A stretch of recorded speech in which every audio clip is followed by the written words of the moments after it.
Around the country tomorrow, potential home buyers will be inspecting properties and attending auctions. For many, it's a Saturday ritual, but there's one real estate rort buyers should be on the lookout for.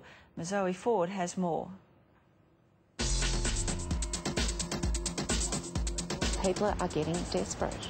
Real estate agents are doing it because they're getting away with it. That's rubbish. For hopeful home buyers, there was a time when Saturdays right around Australia were all about hot auctions. But these days, when the hammer falls, you're more likely to be left standing in the cold. It's devastating. You know, I've seen people walk away from auctions in tears. Property will go for what someone is prepared to pay for it. Well, Gina, what was so appealing about living here?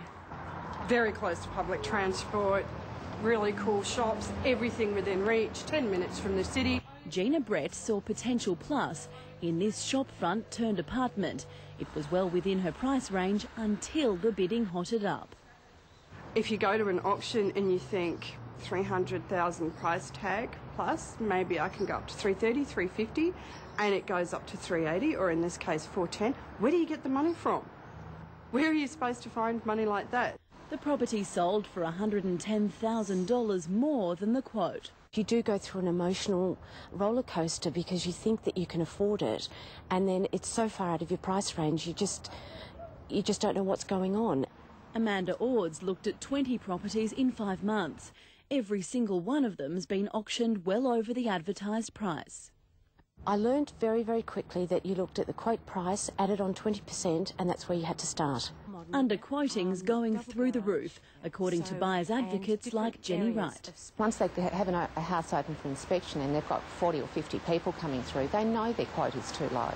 So they should immediately be increasing the quote. You have to organise for property inspections, building inspections, pest inspections, all those things. And you can spend a considerable amount of money and still not get the property at the auction. This property was advertised between $340,000 and $370,000 and was sold for $437,500, way above the range. Peter Rogozik also represents buyers. They're guaranteeing their commission because if it's underquoted, you get a crowd there. There's no point in getting people to an auction that can't afford to buy the property. Enzo Raimondo from the Real Estate Institute of Victoria says in high-demand areas, only the naive would rely on advertised prices. He says bidders run an auction, not agents. And under the current legislation, they're not allowed to undervalue or overvalue, so they must be conservative with their estimate. There's a saying in real estate, quote them low and watch them go, quote them high and watch them die. 10% was accepted. Now we're talking 20, 30, even 40%. So it's getting ridiculous. And that's just the start. This suburban home was listed at $880,000 plus.